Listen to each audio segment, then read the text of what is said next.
જેમની પ્રથમ દેશના સાંભળીને દેવો, મનુષ્ય અને તિર્યંચો સંકેત પામ્યા, પણ કોઈએ સંયમ ના લીધો.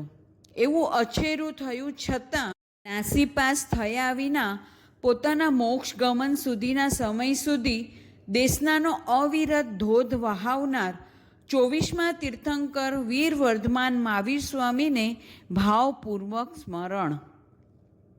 જેમના મુખેથી ભગવાનની અંતિમ દેશના સાક્ષાત સાંભળવા મળે છે તેવા અનંત ઉપકારી ગુરુ ભગવંતોને ભાવપૂર્વક વંદન તથા દેવાણુ પ્રિય શ્રાવકો અને શ્રાવિકાઓને જય જિનેન્દ્ર. આપણે ચાતુર્માસ પ્રવચનમાળામાં દર શનિવારે ઉત્તરાધ્યન સૂત્રના અલગ અલગ અધ્યયનોના અલગ અલગ ભાવોને આપણે જાણ્યા. હવે એ જ ઉત્તરાધ્યન સૂત્રના અંતિમ દેશના ભાવોને આપણે 36 અધ્યયનોને એક સાથે જાણીએ. આજથી 2546 વર્ષ પહેલાં આવી જ એક આસોવદ 14 આપણા પરમપિતા શ્રમણ ભગવાન મહાવીર સ્વામી ભવ્ય આત્માઓને 30 વર્ષ સુધી ભોજન કરાવ્યા પછી માત્ર 2 દિવસમાં 21,000 વર્ષ ચાલે તેવું ભાથું બાંધવા બેઠા હતા.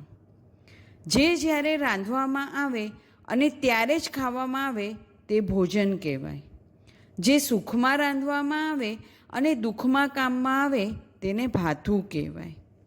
માતા જ્યારે પોતાના 5મા-6મા ધોરણમાં ભણતા બાળક માટે સ્કૂલનું ટિફિન કે ડબ્બો ભરતી હોય ત્યારે બાળક કાં તો સૂતો હોય અથવા તો રમતો હોય. ત્યારે તે ખાતો નથી, પણ જ્યારે સ્કૂલમાં જાય છે, 4 પીરિયડ ભણ્યા પછી જ્યારે રિસેસ પડે, બ્રેક પડે, ત્યારે તેને તેનું ટિફિન યાદ આવશે. એટલે ઘરમાં બનાવેલું સ્કૂલમાં કામમાં આવે છે. એવી રીતે ભગવાન પણ 5મા ધોરણવાળા એટલે કે 5મા ગુણસ્થાનવાળા શ્રાવક અને 6ઠ્ઠા ધોરણવાળા એટલે કે 6ઠ્ઠા ગુણસ્થાનવાળા સાધુ માટે ઉત્તરાધ્યન સૂત્રરૂપી ભાથું તૈયાર કરીને ગયા છે. બાળકને ભૂખ લાગે ત્યારે મા યાદ આવે, એમ સાધકને દુઃખ આવે ત્યારે પરમાત્મા યાદ આવે. જ્યારે સાધુ કે શ્રાવકને ધર્મ સંકટ આવે, ઉપસર્ગ પરિસહ આવે, જ્યારે પાપના ઉદય થાય, ભગવાન યાદ આવે. 5મા આરાના આ બાળકોને 4થા આરાની મા એટલે કે પરમાત્મા વીર મહાવીર યાદ આવે. જેમ ભૂખ્યો બાળક આખો ડબ્બો ખાલી કરી નાખે, એમ દુખ્યો સાધક 36 અધ્યયનવાળા ઉત્તરાધ્યન સૂત્રનો ડબ્બો ખાલી કરી નાખે. પર્વ વીર નિર્વાણ કલ્યાણકનો છે. પર્વની ભાવના વીર મહાવીરના ગુણલા ગાવાની છે. આ પર્વના દિવસોમાં ઉત્તરાધ્યન સૂત્રનું વાંચન અને વીર સ્તુતિ એટલે કે પુંચિન સુણમનો સ્વાધ્યાય કરવાનું મહત્ત્વ છે. પુંચિન સુણમ એટલે ભગવાન કેવા હતા અને અંતિમ દેશના એટલે ભગવાનના પુત્ર કેવા હોય. પુંચિન સુણમ એટલે ભગવાનના પોતાના આત્મગુણો છે અને અંતિમ દેશના એટલે સાધુ, સાધ્વી, શ્રાવક, શ્રાવિકા રૂપ ચતુર્વિધ સંઘના પોતાના કર્તવ્ય શું છે તે છે. છેલ્લે ભગવાન શું કહેતા ગયા અને ભગવાન આપણને શું દેતા ગયા તે અંતિમ દેશના છે. પિતાના ગુણ પુણ્યવાન પુત્ર જેટલા ગાઈ શકે એટલા પાડોશી ના ગાઈ શકે. જે પિતાએ પુત્રને જન્મ દીધો છે એને સુખ દેવામાં બાકી નથી રાખ્યું, એ પુત્ર પોતાના પિતાના ગુણ ગાવામાં પણ કાંઈ બાકી ન રાખે. અહીં પિતા પરમપિતા વીર પ્રભુ મહાવીર છે અને પુત્ર પંચમ ગણધર સુધર્મા સ્વામી છે. બીજું અંગસૂત્ર સૂયગણાંક સૂત્રના પહેલા સૂત્ત સ્કંધનું 6ઠ્ઠું અધ્યયન એટલે વીર સ્તુતિ. આ સ્તુતિની શરૂઆત પુંચિન સુણમ શબ્દથી થાય છે, માટે આ સ્તુતિનું બીજું નામ પુંચિન સુણમ છે. દિવાળીના દિવસોમાં આ અધ્યયનની માળા ગણાય છે. આ દિવાળીના દિવસોમાં આ માળા દિલથી, ભાવથી, સમજણથી, શ્રદ્ધાથી, વિવેકથી, વીરતીથી ગણવી જોઈએ.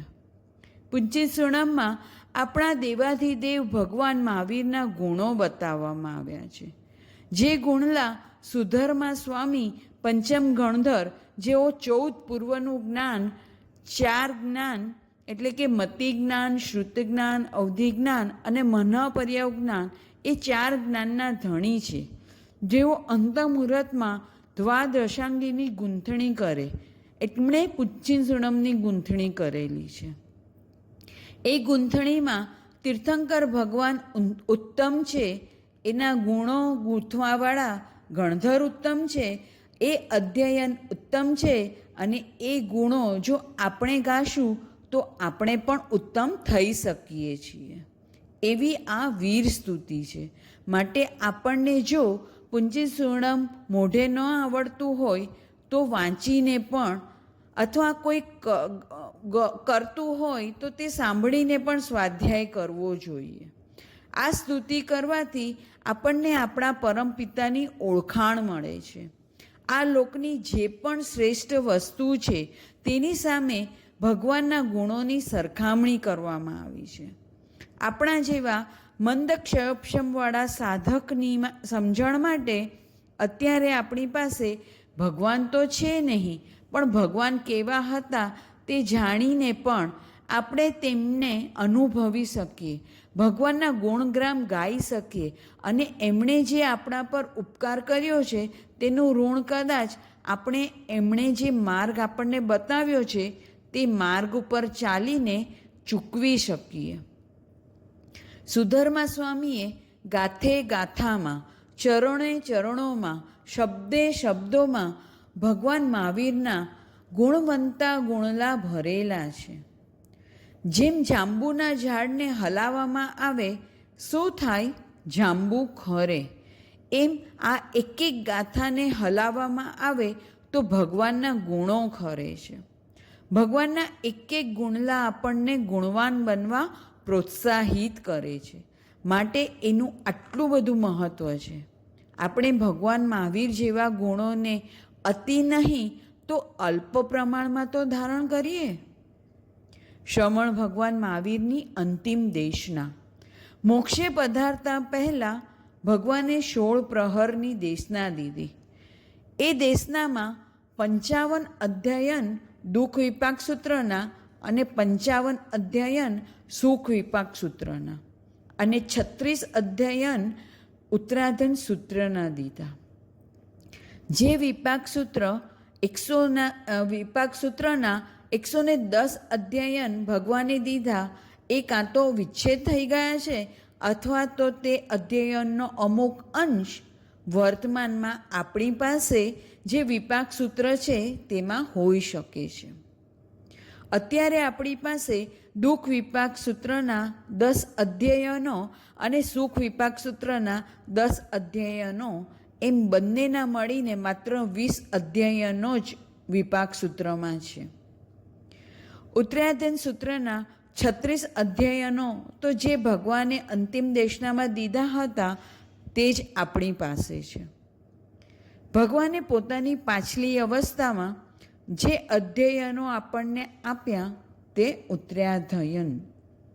ઉત્તરા એટલે પ્રધાન, શ્રેષ્ઠ, ઉત્તમ. માટે જે પ્રધાન, શ્રેષ્ઠ, સર્વોત્તમ, અલૌકિક છે તે ઉત્તરાધયન છે. ભગવાનની 2 દિવસની અંતિમ દેશના આપણા જેવા 5મા આરાના પુત્રો માટે વસિયતનામું. ભગવાને આખો 5મો આરો એટલે કે 21,000 વર્ષ ચાલે એવું ભાથું પોતે મોક્ષમાં જતાં પહેલાં આપણી માટે બનાવીને ગયા. જેમ અંતિમ પથારીએ પડેલા પિતાની વાત ચારેય પુત્રો ધ્યાનથી સાંભળતા હોય છે, તેમ ચતુર્વિધ સંઘના 4 દીકરાઓ આપણે પણ ભગવાનની આ દેશનાને સાંભળવાની હોય. કબાટની તિજોરીમાં જેમ ઘરેણાં હોય એને પહેરીએ નહીં પણ જોઈ લઈએ, બરોબર છે ને? એમ આ ઉત્તરાયણ સૂત્રના 36 અધ્યયનો કમસે કમ જોઈ લેવા જોઈએ. હમણાં આપણને કોઈ પણ IPLની ટીમના નામ પૂછે, તે ટીમના બધા પ્લેયરોના નામ પણ આપણને આવડતા હોય, પણ જો ઉત્તરાયણ સૂત્રના 36 અધ્યયનના નામ પૂછે, આપણને આવડે? ઉત્તરાયણ સૂત્ર શ્રમણ ભગવાન મહાવીરની અંતિમ દેશના. પરમપિતાનું 5મા આરાના પુત્રોને માટેનું વીરના વારસ બનવાનું વસિયતનામું. ભલે કદાચ શેઠના પુત્રને નગર શેઠ કાંઈ આપીને ન ગયા હોય, ભલે કદાચ ઝવેરીના પુત્રને પિતા ઝવેરી કાંઈ આપીને ન ગયા હોય, ભલે કદાચ રાજકુમારને રાજા કાંઈ આપીને ન ગયા હોય, તો પણ પુત્રના પુણ્ય ક્યાંય લૂંટાઈ જતા નથી. જો પુણ્ય હશે તો પુત્ર શૂન્યમાંથી સર્જન કરી લેશે. પરંતુ આ જીન શાસનમાં પરમપિતા આપણા માટે કાંઈ મૂકીને ન ગયા હોય અને આપણને મળ્યું નથી, અને બીજી રીતે પરમપિતા મૂકીને ગયા છે પણ આપણા જેવા પુત્રો લેતા નથી, તો બંનેમાં ફરક લાગે છે. અહીં તો 21,000 વર્ષ માટે પરમપિતા આપણા માટે સોના મોહર કહો તો સોના મોહર, રત્નોનો ભંડાર કહો તો રત્નોનો ભંડાર, રાજ્ય કહો તો રાજ્ય આપીને ગયા છે. આપણને ભગવાન સંવરરૂપી સોના મોહર, નિર્જરારૂપી રત્નો અને મુક્તિનું રાજ્ય આપીને ગયા છે. ભગવાને તો દીધું છે, પણ શું આપણે તે લીધું છે? આપણને અંતિમ દેશના રસોડાની વસ્તુ જેમ બહેનો કડકડાટ બોલે, ભાઈઓ ધંધાની વસ્તુઓ કડકડાટ બોલે, તેમ આવડવી જોઈએ. કોઈ આપણને પૂછે ચા બનાવવામાં શું વસ્તુ જોઈએ, તો આપણે કડકડાટ બોલી જોઈશું. એવી રીતે એટલીસ્ટ 36 અધ્યયનોના નામ કડકડાટ આવડવા જોઈએ. પિતાની વસિયત પુત્ર વાંચે નહીં તો એ પુત્રને પુત્ર કહેવાય જ નહીં. પુત્ર તો પિતાની વસિયત મેળવવા માટે સ્મશાનમાં ઉતાવળ કરે. પહેલાં તો બાપુજી જટ જાય, બાપુજી ગયા છે તો હવે જટ બળી જાય, તો ઓલું વસિયતનું કવર ખોલવું. જેવી પુત્રને પિતાના ભંડાર ખોલવાની તાલાવેલી હોય, એમ આપણને આ દિવાળીના દિવસે વીરના વસિયતને વાંચવાની તાલાવેલી હોવી જોઈએ. આપણને જો સુખી થવું હોય તો ભગવાન શું કહી ગયા છે અને તેઓ શું દઈ ગયા છે તે જોવું જોઈએ. ભગવાને દુઃખ વિપાકના 55 અધ્યયનોમાં પાપ કર્મોના ફળ કડવા હોય છે તે ઉદાહરણ ચારિત્ર સાથે દીધા. પુણ્ય કર્મના ફળ સારા હોય છે તે સુખ વિપાકમાં દીધા. દુઃખના વિપાકને છોડવાના અને સુખના વિપાકને લેવાના, આમ 110 અધ્યયનો દીધા પછી ઉત્તરાયણ સૂત્રના 36 અધ્યયનો અને તેને કેમ એવા ક્રમથી લીધા તે આપણે હવે જાણીએ. ઉત્તરાયણ સૂત્રનું પ્રથમ અધ્યયન વિનય શ્રુત છે. જો સુખના વિપાક ફળ જોઈતા હોય તો પાયામાં વિનય નાખવો પડશે. વિનયનો પાયો તે વજ્રનો પાયો છે. ગમે તેવા વાવાઝોડા આવે, અન્ય તીર્થી, અન્ય દર્શનીના, શિથિલાચારીના, તો તેની સામે માત્ર જ્ઞાન અને માત્ર ચારિત્ર હોય છે તો ટકાય છે. એમ નહીં, વિનય હોય તો ટકી શકાય છે. જેવી રીતે વાવાઝોડા આવે પણ મોટા વડલા અડીખમ ઊભા રહે છે, કારણ કે તેના મૂળિયા મજબૂત છે, જમીનમાં ઊંડા ગયા છે, જમીનને ધરતીને વળગીને ચોટીને ચીટકીને રહેલા છે. એમ શ્રાવક વૃક્ષ જેવો હોય, વિનય તેનું મૂળ હોય, ગુરુજનો રૂપી ધરતીને વળગીને રહેલો હોય, તો જ્યારે અધર્મ, કુધર્મ, અન્ય ધર્મના વાવાઝોડા આવે ત્યારે વિનય હશે તો સદ્ગુરુને વળગીને રહેવાશે. માત્ર જ્ઞાનને આધારે ટકી નહીં શકાય, કારણ કે આપણા જ્ઞાનને ક્યારે ભાષાની વિભૂષાવાળા ઉડાડી દેશે તેની ખબર પણ નહીં પડે. ક્યારે બ્રેઇન વોશ કરી નાખશે આપણને ખબર પણ નહીં પડે. જે વિનયને ધારણ કરે છે તે ધરતીની જેમ બધા માટે આધારભૂત બની જાય છે. એ ગુણોનું ભાજન બને છે, સુખોનું ભાજન બને છે. માટે દેવ ગુરુ ધર્મનો વિનય કરીએ. પહેલું અધ્યયન વિનય આપણને કહે છે બધી બુદ્ધિ નમ્ર બનાવવામાં વાપરજો. આપણી બુદ્ધિને બાજુ પર નથી મૂકવાની. સાકરનો ગાંગડો મીઠો હોય તો પણ એણે ઓગળવું જ પડે છે. જો તે ઓગળે નહીં તો 32 દાંતની વચ્ચે ચવાઈ જાય છે. ભલે સાકર છે, મીઠાશનો ગુણ છે, પણ તેણે પાણીમાં ઓગળવું જ પડે છે. આપણે આખો પડો પાણીમાં નાખી દીધો, થોડી વાર થઈ પણ થોડી બાકી રહી જાય છે. તો શું કરીએ છીએ?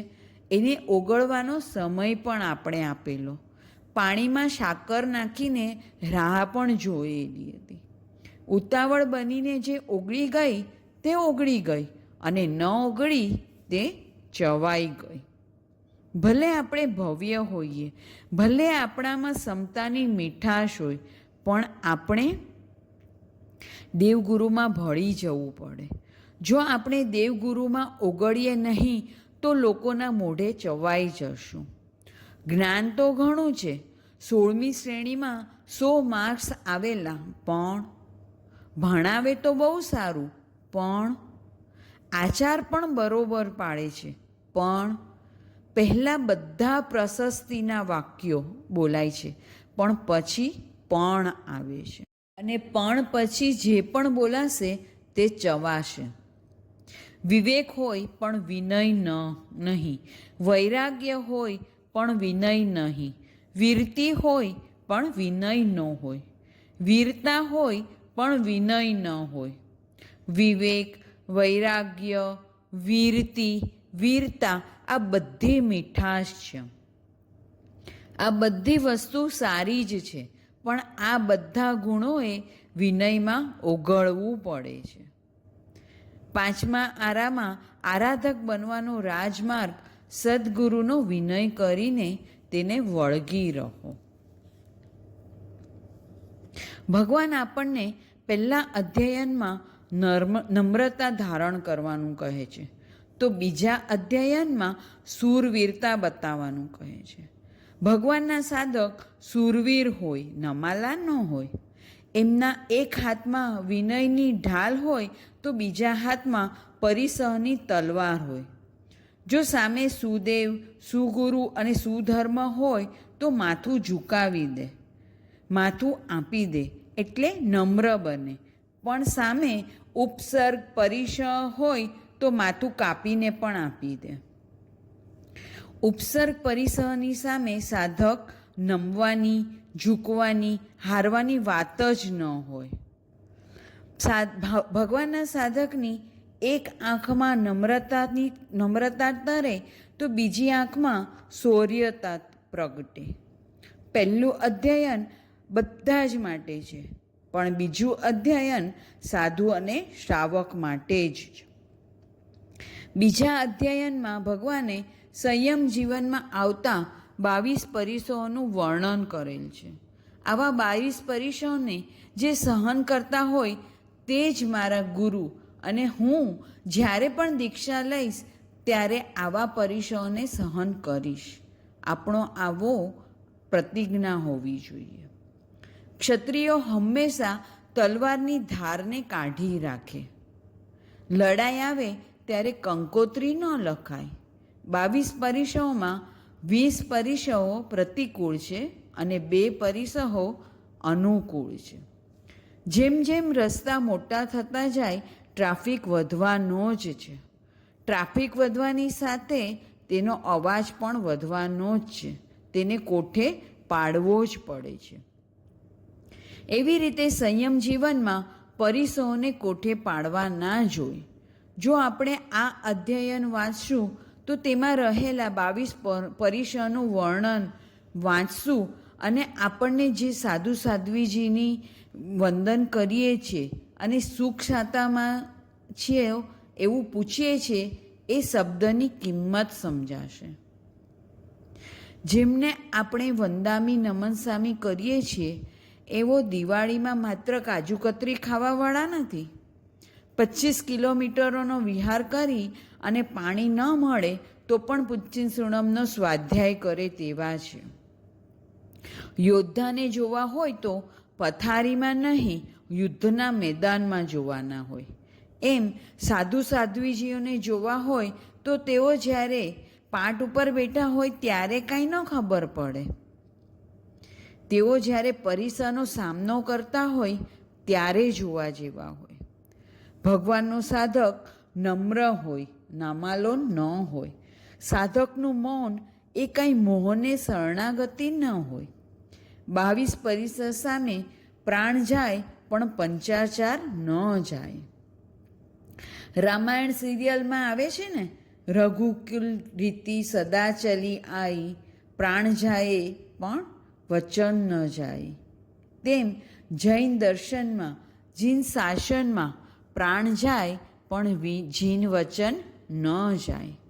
ભગવાનનો સાધક દેવ ગુરુ ધર્મની વચ્ચે રહેલો હોય ત્યારે એ નમ્ર હોય, અને જ્યારે સમોસરણ છોડી સ્મશાનમાં હોય ત્યારે ઉપસર્ગ અને પરિસરની વચ્ચે એ જ સાધક શ્વાસ છોડવાવાળો શૂરવીર યોદ્ધા બને. ત્રીજું અધ્યયન 4 દુર્લભ અંગ. મનુષ્ય ભાવ, જીનવાણી શ્રવણ, જૈન ધર્મ પર શ્રદ્ધા અને ધર્મમાં પરાક્રમ કરવું, આ 4 બોલ જીવને મળવા પરમ દુર્લભ છે. માનવ ભાવ મળે તે પુણ્યનો ઉદય છે. ધર્મનું શ્રવણ એ પણ પુણ્યનો ઉદય હોય તો જ સાંભળવા મળે. આ 4 અંગમાંથી 2 અંગ મળી જાય તો પણ પૂરતું નથી. 100 માર્ક્સનું પેપર હોય તો માનવ ભાવને 1 માર્ક. ધર્મનું શ્રવણ કર્યું તો 4 માર્ક. જો ધર્મની શ્રદ્ધા થાય તો 30 માર્ક, એટલે કે માંડ 35 માર્ક્સ પાસિંગ માર્ક્સ થાય. હવે 36-37 માર્ક્સની વાત નહીં, કાં તો 100માંથી 35, કાં તો 100માંથી 100. પરાક્રમ વિના ન જ ચાલે. ધર્મમાં પરાક્રમ, પુરુષાર્થ બહુ અઘરો છે. આજે જે માનવનો ભાવ મળ્યો એ ફરી નહીં મળે.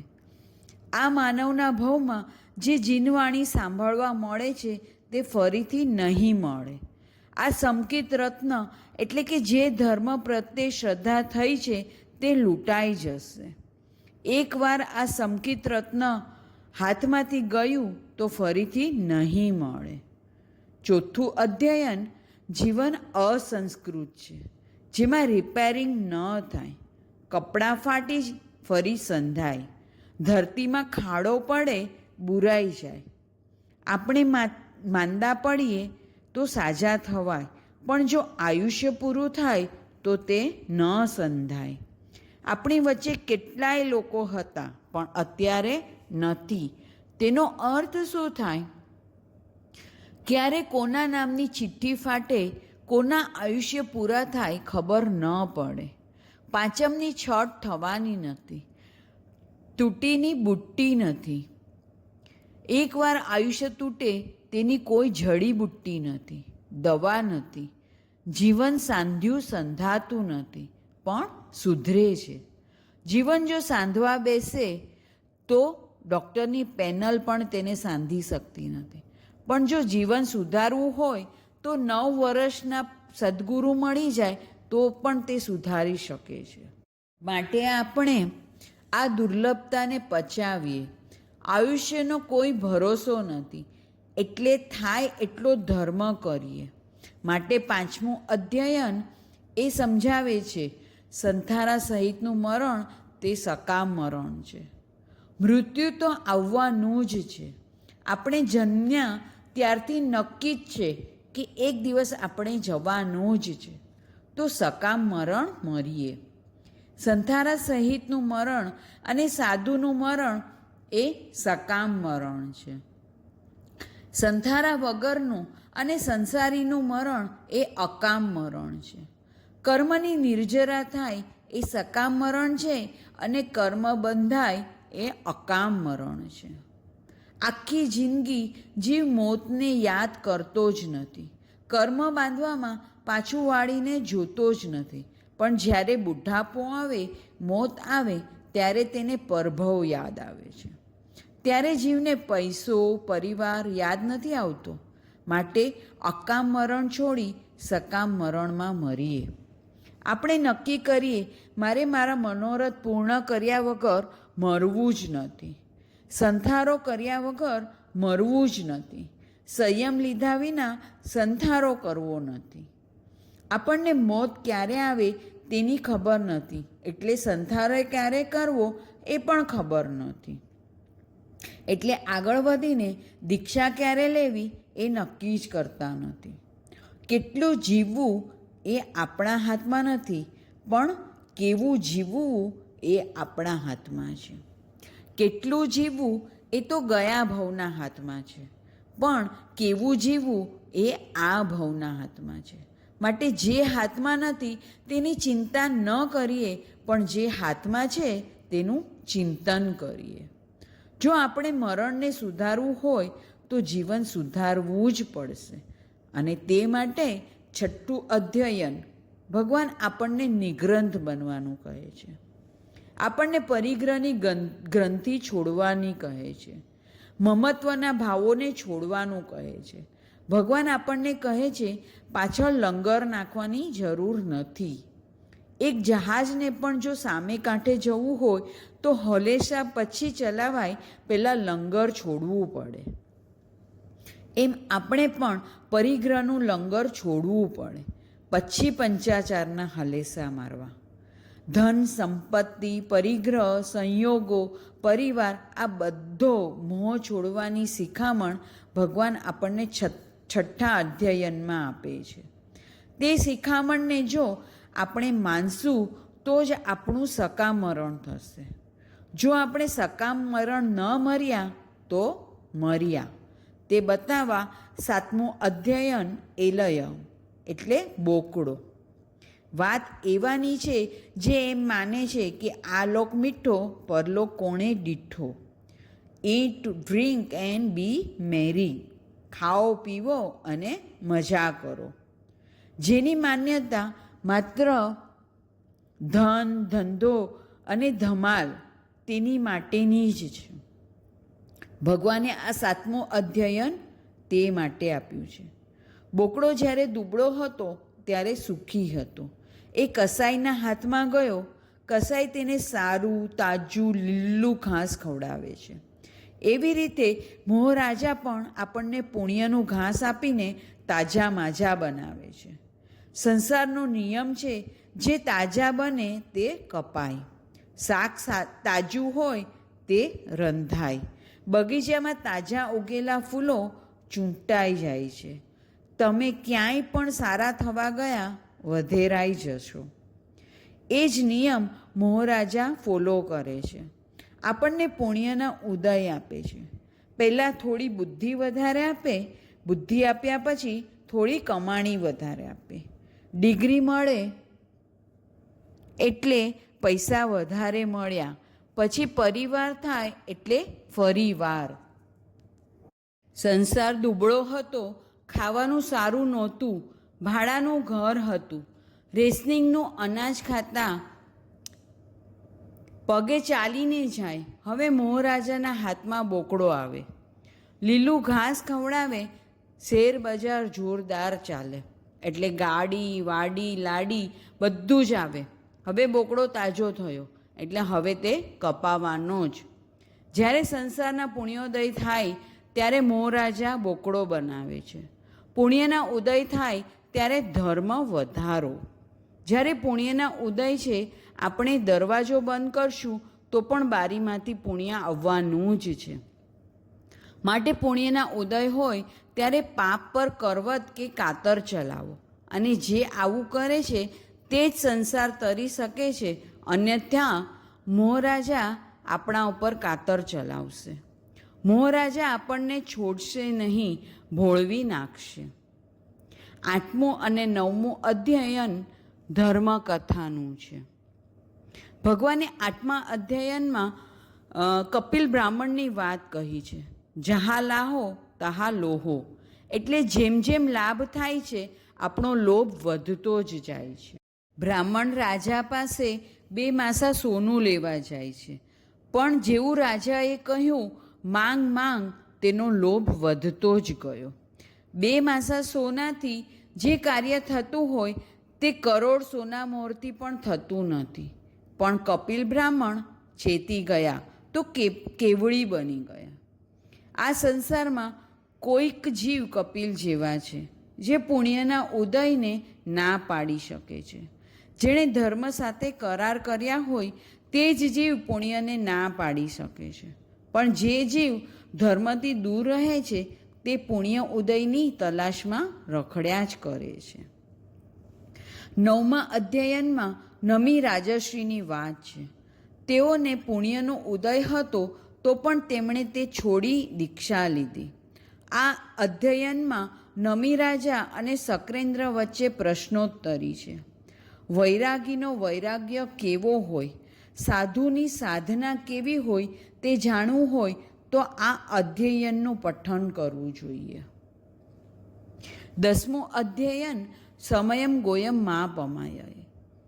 ભગવાન અંતિમ દેશનામાં ગૌતમ ગણધરને કહે છે, જેઓનો દીક્ષા પર્યાય 30 વર્ષનો, જેઓને 4 જ્ઞાન અને 14 પૂર્વના ધણી હતા, દ્વાદશાંગીના ધારક હતા, 14,000 સાધુના નાયક, 36,000 સાધ્વીઓના નાયક એવા ગૌતમ ગણધરને પણ ભગવાન કહે છે, સમય માત્રનો પ્રમાદ ન કરો. 10મું અધ્યયન આપણને કહે છે, ધર્મના કામમાં ક્યારે પણ થોડો પણ પ્રમાદ ન કરો. જો સંસારના કામ હોય તો વિચારો દાડાના ક્યાં દુકાળ છે, આજે નહીં તો કાલે થશે. પણ ધર્મનું કામ હોય તો એમ વિચારવું જિંદગીનો ક્યાં ભરોસો છે. આપણે આ બંને વાતને વિચારીએ તો છીએ પણ ઊંધી. જો ગુરુ ભગવંતોએ આપણને આ 2 વાક્યો આપ્યા હોય, પહેલું વાક્ય દહાડાનો ક્યાં દુકાળ છે અને બીજું વાક્ય જિંદગીનો ક્યાં ભરોસો છે. ઘરે જતાં જતાં આપણે ગોખતા હોઈએ, ઘરે જઈને બધું જ ઊંધું કરીએ. 10મું અધ્યયન આપણને પ્રમાદનો ત્યાગ કરવાનું કહે છે. તો 11મું અધ્યયન કહે છે, જો તમે પ્રમાદ છોડશો તો બહુશ્રુત બની જશો. ભગવાન કહે છે, સંસારમાં પ્રમાદ છોડો, સાધુ બનો, અને સાધુ પ્રમાદ છોડે તો બહુશ્રુત બને. સંસારીએ ધન ન ગણવું જોઈએ, સાધુએ શ્રુત જ્ઞાન ગણવું, અને એ ગણવાથી તે બહુશ્રુત બની જાય છે. 12મું અધ્યયન કહે છે, એક ચાંડાલ પણ દીક્ષા લઈને મોક્ષે જઈ શકે છે. તેની સામે 13મું અધ્યયન એમ કહે છે, ચક્રવર્તી જે 6 ખંડનો ધણી, 9 નિધિ અને 14 રત્નનો ધારક ચક્રવર્તી પણ જો ધર્મ નથી કરતો તો નરકમાં જાય છે. 14મું અધ્યયન 6 જીવનો અધિકાર.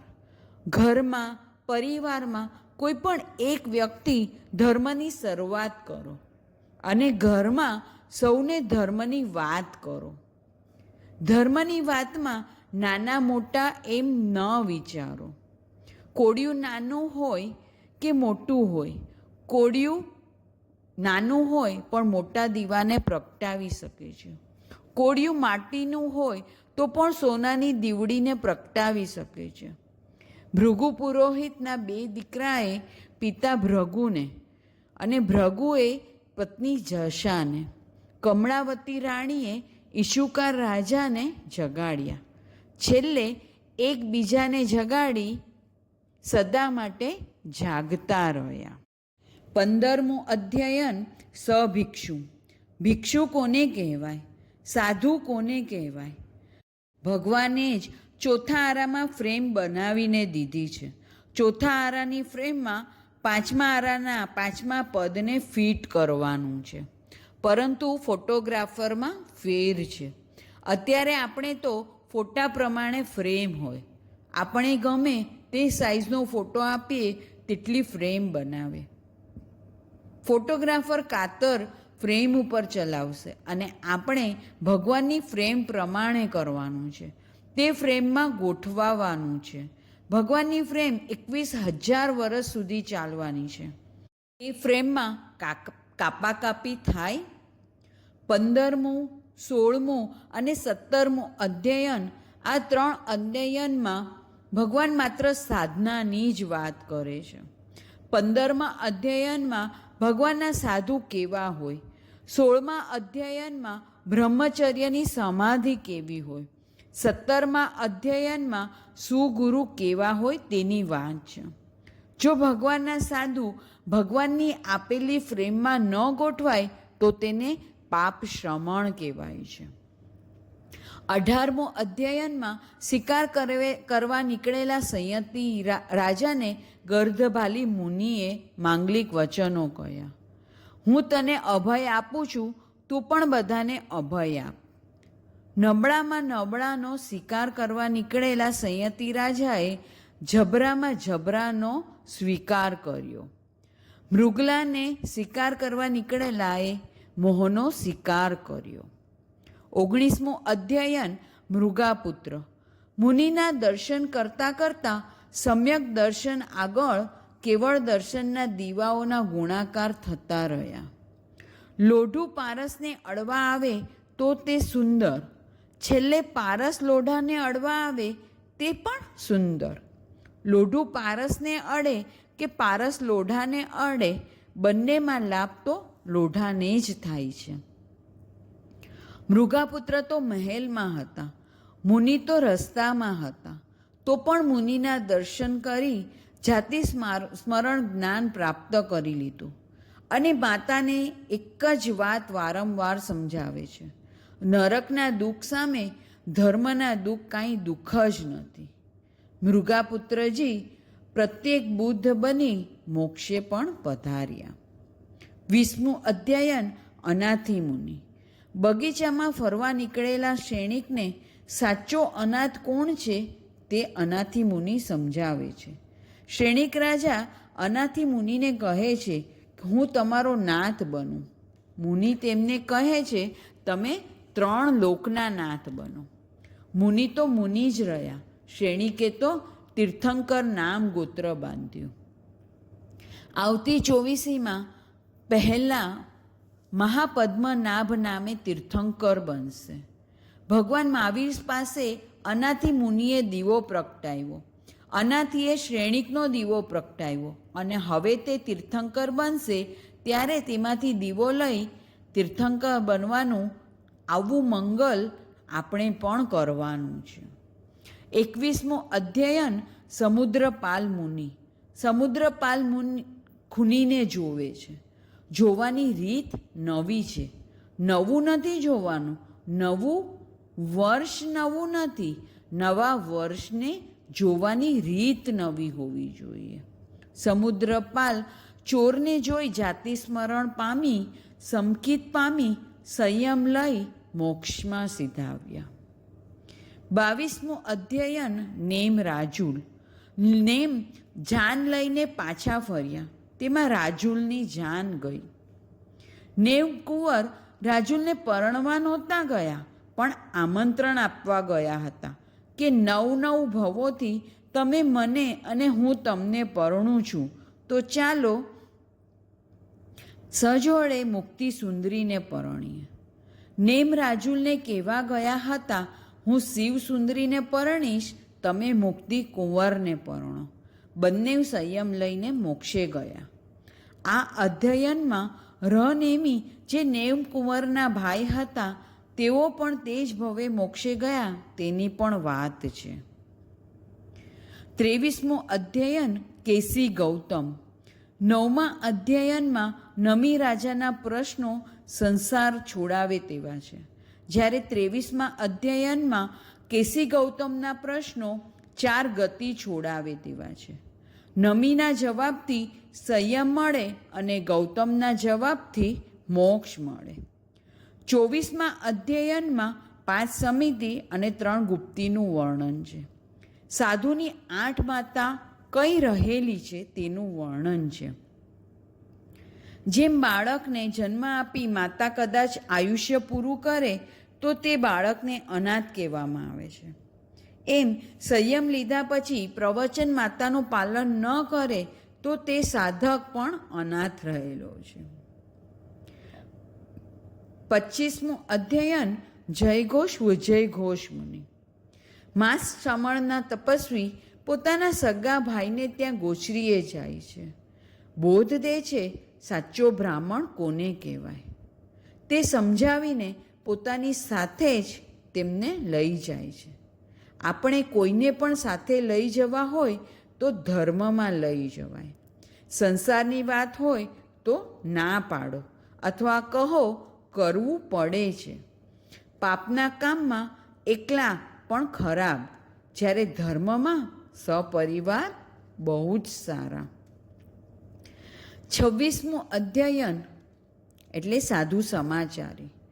24મું અધ્યયન સાધુનું હૃદય છે તો 26મું અધ્યયન સાધુની આંખ રહેલી છે. બાળકનું હૃદય તેની માતા હોય તેમ સાધુનું હૃદય તે પ્રવચન માતા. માને તો માએ જ જણી છે એમ પ્રવચન માતાને પરમાત્માએ જણી છે. 26મું અધ્યયન સાધુ સમાચારી પર છે અને આવી સમાચારીનું પાલન ન કર્યું તો 27મું અધ્યયન દુષ્ટ બળદ. ગર્ગ નામના આચાર્ય એ પોતાના અવિનીત, દુષ્ટ, આળસુ 500 શિષ્યોને છોડી દીધા, પણ પોતાની સમાચારી ના છોડી. એમના જીવનમાં એક ક્ષણ એવી આવી કે એક બાજુ સમાચારી અને બીજી બાજુ 500 શિષ્ય હતા. સમાચારી સાચવવા જાય છે તો શિષ્યો સચવાતા નથી, અને શિષ્યને સાચવવા જાય છે તો સમાચારી સચવાતી નથી. જે આચાર ભગવાન પોતાની અંતિમ દેશનામાં આપે તેને આપણે આચરણમાં મૂકવો જ જોઈએ.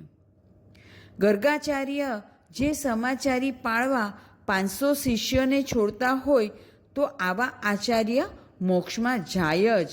માટે 28મું અધ્યયન મોક્ષ માર્ગ.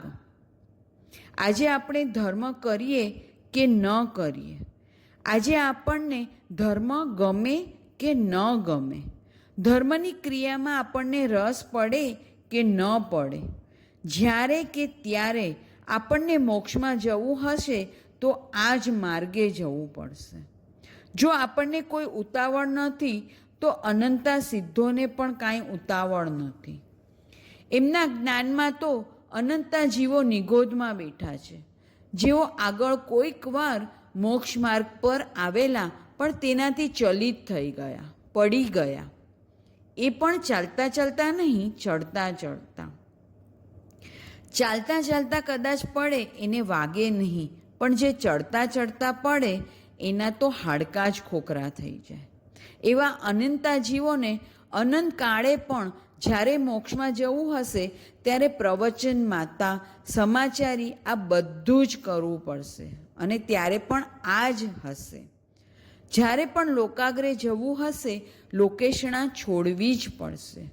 શું આપણે હજી બટેકામાં કે નિગોદમાં જવું છે?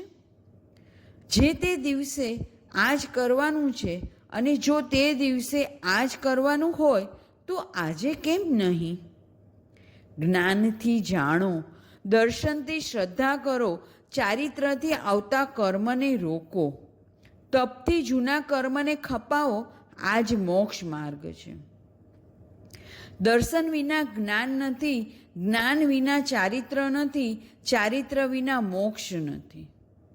ગમે ત્યારે શ્રદ્ધા કરવી જ પડશે, દીક્ષા લેવી જ પડશે, પંચાચાર પાળવો જ પડશે. બીજો કોઈ રસ્તો જ નથી, કોઈ શોર્ટકટ નથી, માત્ર સ્ટ્રેટ કટ છે. 29મું અધ્યયન સમ્યક પરાક્રમ. મોક્ષ માર્ગ પર આવી સમ્યક પરાક્રમ કરો. મિથ્યા પરાક્રમો અનંતી વાર કર્યા, હવે આ ભાવમાં સમ્યક પરાક્રમ કરીએ. ભગવાને સમ્યક પરાક્રમ કરવા 1 નહીં, 2 નહીં, 3 નહીં, 73 બોલ આપણને આપ્યા છે. આવતા કર્મોને કેમ અટકાવાય તે 29મું અધ્યયન. બધી ઈંટોની વચ્ચે ધર્મની સિમેન્ટ ભરી દો. તેમાંનો એક બોલ તપ કરો તો તેનો વિસ્તાર માટે 30મું અધ્યયન તપો માર્ગ. ન થાય એવી લપ ન કરો, પણ તપ કરો. થાય ન થાય તે ન જુઓ, પહેલાં પચકાણ ઉપવાસના કરી લો. વધુમાં વધુ શું થશે? એસિડિટી થશે તો રાતે થશે, તો જોયું જશે. જે થયું નથી તેની ચિંતા કરીને અટકો નહીં, અને બીજાને અટકાવવો પણ નહીં, અને એને અટકાવીને અંતરાય પણ ઊભી ન કરો. જો જૂના કર્મોને ખપાવવા હશે તો તપ કરવું જ પડશે. 31મું અધ્યયન ચારિત્ર વિધિ. મા બાપ જાણતા હોય મારા બાળકને ભણાવું છું ત્યારે ભણતો નથી, તો મોટો થશે તો શું કરશે? એમ ભગવાન જાણે છે કે મારો છોકરો ધર્મ કરતો નથી, 10 સમાચારી પાળતો નથી, પ્રવચન માતાની ગોદમાં બેસતો નથી, જૂના પાપ કર્મો ખપાવતો નથી, સમ્યક પરાક્રમ કરતો નથી, પણ આ બધું કરીએ જ છૂટકો છે. 32મું અધ્યયન પ્રમાદ સ્થાન. સંસારનું વાસ્તવિક સ્વરૂપ ભલભલા વનરાજો ક્યારે સસલા બની જાય છે તે બતાવેલ છે. પેલો પારધી દાણા નાખે, પારેવા તે ખાવા આવી જાય. એને શું ખબર પડે કે આ દાણા વાણિયો નાખે છે કે પારધી? વાણિયો હોય તો દયા હોય, પારધી હોય તો હિંસા હોય. ચબૂતરામાં હોય તો વાણિયો અને જંગલમાં હોય તો પારધી. પારેવાએ એ સમજવું જ પડશે. 5 ઇન્દ્રિયના વિષયો એ મોહરૂપી શિકારી છે. સંસારના જંગલમાં કામભોગના દાણા નાખે છે. ખાવા પીવા, હરવા ફરવા, પહેરવા, મોહ શોખ કરવા ગયા, કોઈને રાજી રાખવા ગયા અને મોહ રાજાના દાણામાં ફસાઈ ગયા. ભગવાને આ અધ્યયનમાં સંસારી કામભોગોને સીટી સ્કેન કરેલો છે. આપણે જેને સગવડ કહીએ છીએ, ભગવાન તેને સમસ્યા કહે છે. આપણે જેને સાધન કહીએ, ભગવાન તેને કર્મબંધના કારણ કહે છે. એટલે 33મું અધ્યયન 8 કર્મનો વિસ્તાર. 34મું અધ્યયન 6 લેશિયાનો વિસ્તાર. 35મું અધ્યયન અણગાર માર્ગ. 6ઠ્ઠા અધ્યયનમાં શુલ્લક નિર્ગ્રંથ હતા. 15મા અધ્યયનમાં સભિક્ષુ એટલે સાધુ હતા. 17મા અધ્યયનમાં પાપ શ્રમણ અને 20મા અધ્યયનમાં મહાનિગ્રંથ અને 35મા અધ્યયનમાં આખો અણગાર માર્ગ. 36મું અધ્યયન, છેલ્લું અધ્યયન, જીવ અજીવ વિભક્તિ. ખૂબ જ બારીકીથી જીવ અને અજીવ આદિ 9 તત્વ, છકાઈના બોલ વગેરેનું વિસ્તારથી વર્ણન તેમાં કરવામાં આવ્યું છે. તીર્થંકર ભગવાન બોલવાવાળા, ગણધર ભગવાન ગૂંથવાવાળા, એવી અંતિમ દેશનાનું આપણે ટ્રેલર જોયું. આ 36 અધ્યયનમાં 23 અધ્યયન ચરણાનું યોગ અને 13 અધ્યયન ધર્મકથાનું યોગના છે. ભગવાને જ્યારે અંતિમ દેશના આપી ત્યારે આપણે હતા નહીં. આજે ગુરુ ભગવાન તો આપણને એ જ અંતિમ દેશના દે છે, તો આપણે સમજતા નથી. 36 અધ્યયનમાં જે ધર્મકથાના અધ્યયનો છે, તે અધ્યયનોમાં એક જ સાર છે કે સર્વ જીવો સમ્યક પરાક્રમ કરો. બધાએ જે સમ્યક પરાક્રમ કર્યું એનો એક જ અંશ આપણામાં પણ પ્રગટે એવી ભાવના ભાવીએ. આવતું આખું વર્ષ ધર્મ, સુખ, શાંતિ, સમાધિ, સંતોષ, સંવેગ, નિર્વેદમાં અને સમ્યક પરાક્રમ કરવાવાળું બને તેવી શુભ ભાવના. ભગવાન મહાવીરના વારસ આપણે વર્ધમાન બની વીર બનીએ એવી ભાવના સાથે. જય જિનેન્દ્ર. અંતિમ દેશનાનું આટલું મહત્ત્વ જાણ્યા પછી આજના પચકાણમાં આખા વર્ષ દરમિયાન માત્ર એક વાર પણ ઉત્તરાધ્યન સૂત્રનું ગુજરાતી, હિન્દી, ઇંગ્લિશ જે પણ ભાષામાં જેને જે સમજાય તે ભાષામાં માત્ર અનુવાદ પણ વાંચવાના ભાવ રાખવા. આજે પાકી છે તો રાત્રિ ભોજનનો ત્યાગ કરવો, પ્રતિક્રમણની ભાવના કરવી, ઉપયોગ સહિત પચકાણનું પાલન કરવું. તસ બંતે પડિકમામી નિંદામી ઘરિયામી વોસીરે વોસીરે વોસીરે. માંગલિક પૂજ્ય ગુરુ ભગવંતોની આજ્ઞાથી ચતારી મંગલમ, અરિયંતા મંગલમ, સિદ્ધા મંગલમ, સાહુ મંગલમ, કેવલી પનત્તો ધમો મંગલમ. ચતારી લોગુત્તમા, અરિયંતા લોગુત્તમા, સિદ્ધા લોગુત્તમા, સાહુ લોગુત્તમા, કેવલી પનત્તો ધમ્મો લોગુત્તમો. ચતારી શરણમ પવજ્જામી, અરિયંતે શરણમ પવજ્જામી, સિદ્ધે શરણમ પવજ્જામી, સાહુ શરણમ પવજ્જામી, કેવલી પનત્તમ ધમ્મમ શરણમ પવજ્જામી. એ ચાર શરણા, ચાર મંગલ, ચાર ઉત્તમ આરાધે જેહ. ભવસાગરમાં ન ડૂબે તેહ, સકલ કર્મનો આણે અંત. મોક્ષ તણા સુખલય અનંત. ભાવ ધરીને જે ગુણ ગાય તે જીવ તરીને મોક્ષે જાય. સંસારમાં અહીં શરણાચાર અવર શરણ નહીં કોઈ. જે ભવ્ય પ્રાણી આદરે તેને અક્ષય અવિચળ પદ હોય. અંગૂઠે અમૃત વસે, લબ્ધિ તણા ભંડાર. ગુરુ ગૌતમને સમરીએ, મન વાંછિત ફળ દાતાર. ભાવે ભાવના ભાવીએ, ભાવે દીજે દાન. ભાવે ધર્મ આરાધીએ, ભાવે કેવળ જ્ઞાન. સર્વને પાકી સંબંધી ખમત ખામણા એડવાન્સમાં. અને જય જિનેન્દ્ર.